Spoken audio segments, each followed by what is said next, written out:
Stepping off the porch stoop. Morning, guys. I think it's still morning.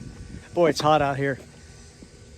Late August, getting close to September, and stepping off the porch stoop right over to where the raised bed is. Exciting, another exciting day. So here we go. We planted this out. If you've seen the other video, we're actually planted 3 types of crops. It was 2 carrots, so that would be considered 2 types of carrots. The second one was Paris Island romaine lettuce, nice tall crispy romaine I've been growing for years in our own garden in California, and now starting to grow it here for the first time. And the third thing we put in was Detroit dark red beets, a nice old standard home garden heirloom. It's just like the go-to beet. Yeah, I've grown lots of other kinds of beets before. The Chioggia, I believe is what it's called, Chioggia. It's an Italian type beet. It gets circular stripes when you cut it across. You see these beautiful stripes when you cut it like in half from top to bottom.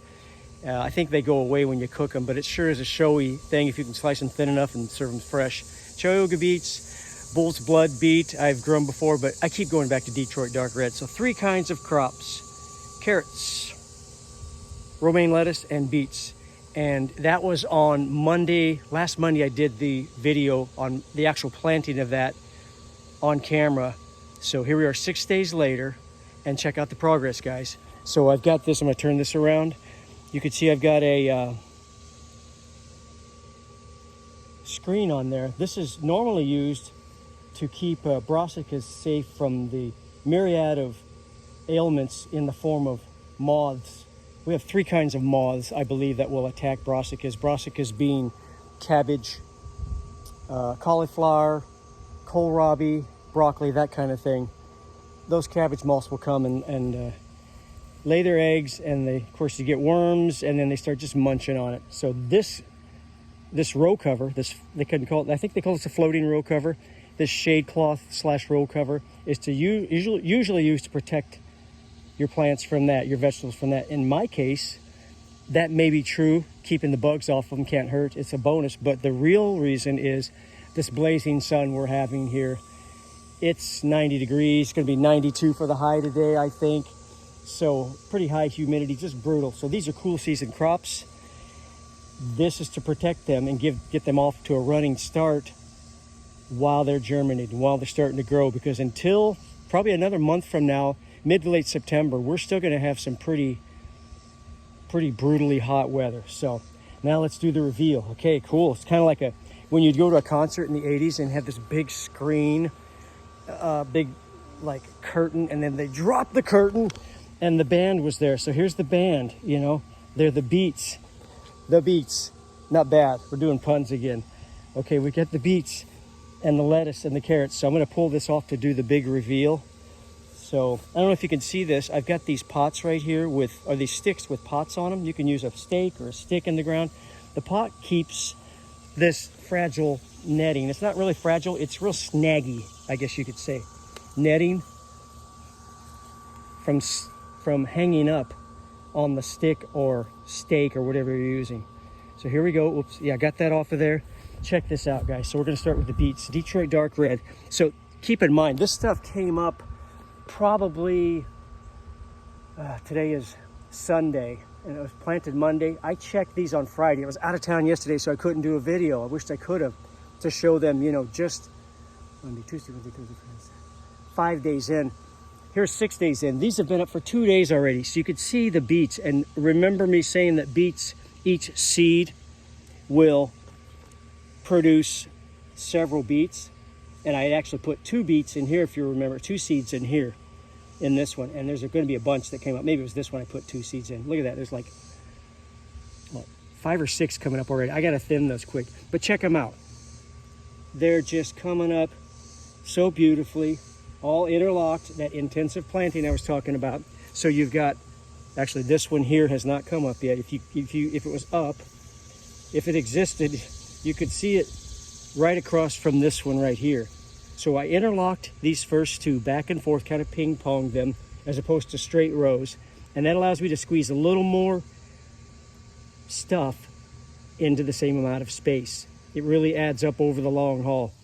And so I love doing it like that. It really kind of fills in, makes a mass of greenery as opposed to straight rows.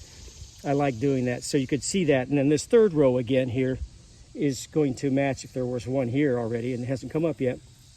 Beets, by the way, have a very varied time span in which it takes them to germinate. They can be anywhere from 6-7 days to up to 20-21 days. So I don't know, it might just been not a viable seed in this case, but I'm thinking that's just going to come up, this one here in that spot that there's nothing yet. It's just a latecomer to the party. So yeah, there'll be one right across from here, and same up here. When there's one that appears here, it'll be right across from there. So the first two rows ping pong back and forth.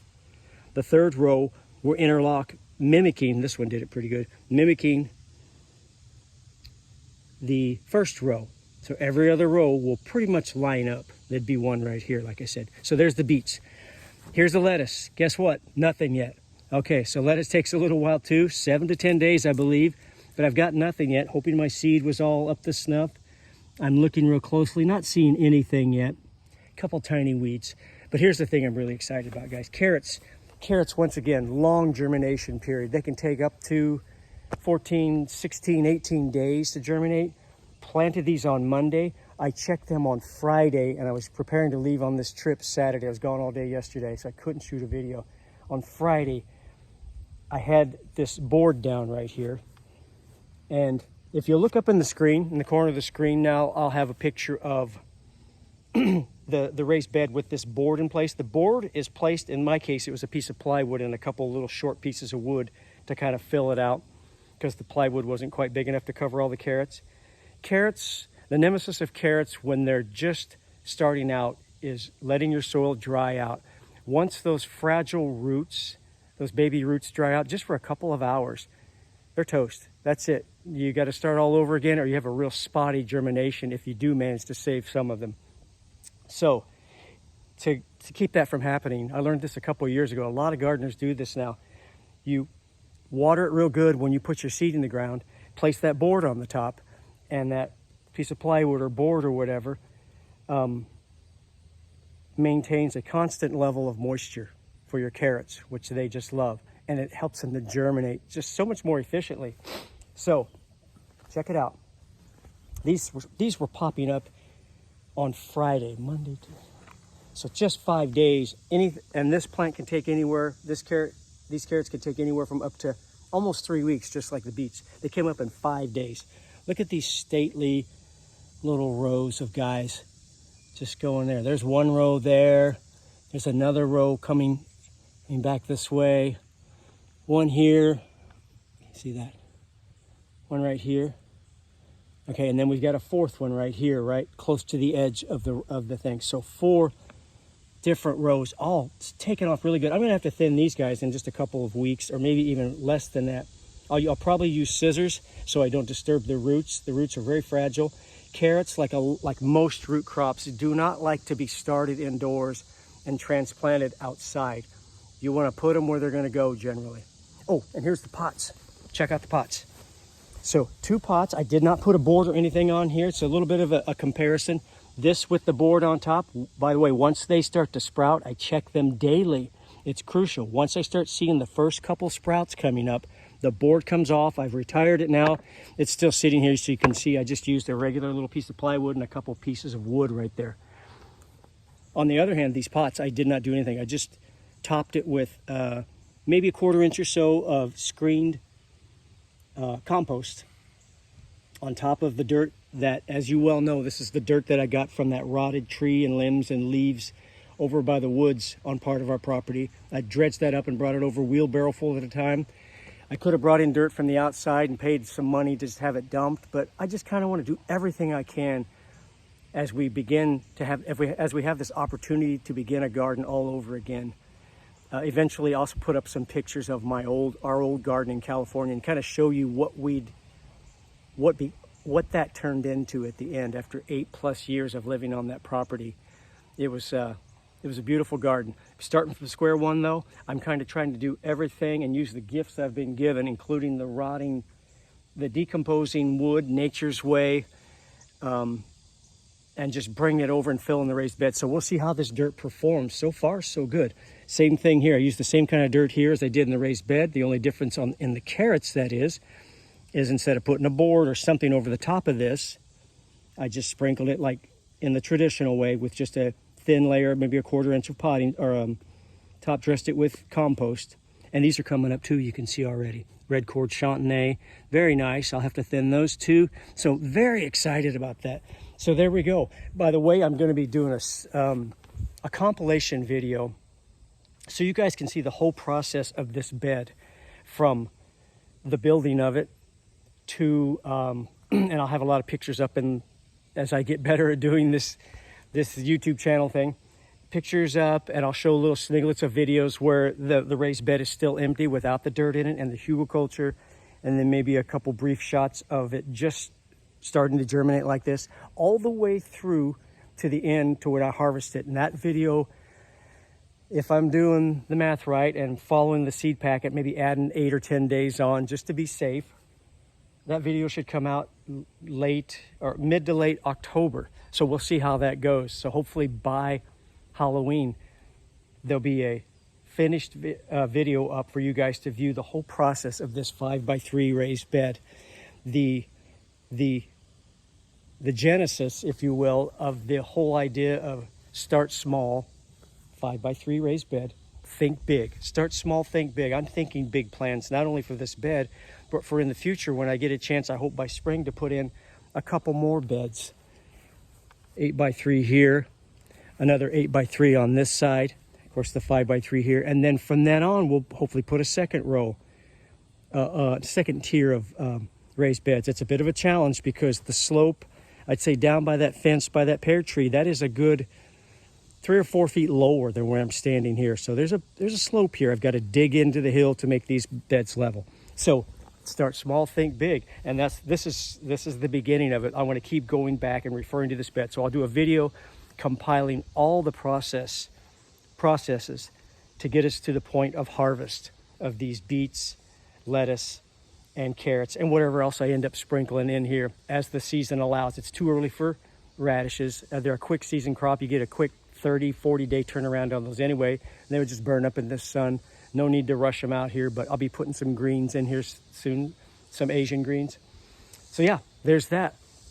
Couple notes. I had a couple viewers make some comments that I want to talk about real quick. One was about the mint. Remember this mint one we did with all the puns? It was very punny. And of course, you know, I meant to do that. So keep in mind, one of the viewers mentioned that they had put it directly in the ground.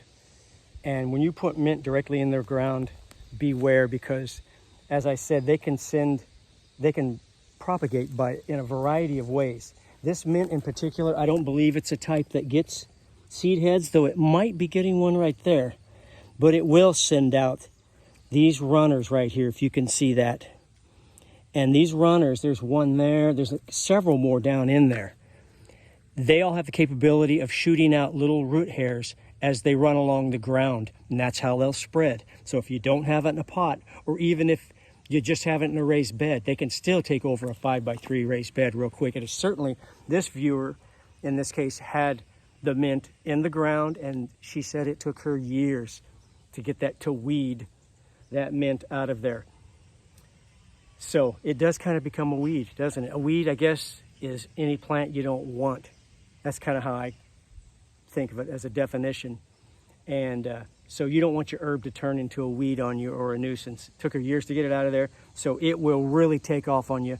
I put mine exclusively in pots this year for that reason, but I forgot to mention it in the video. So thanks for bringing that up, viewer, and we will now address another thing that a comment I had about doing a tutorial on how I built this raised bed in detail. So I did show some of the basics of it when I was laying the bed out and showing you the hugelkultur and the stuff that went in here under the soil, because this isn't all just soil. If you'll watch that other 3-part series on the building and the filling of this raised bed, mainly, you'll see that underneath there isn't soil.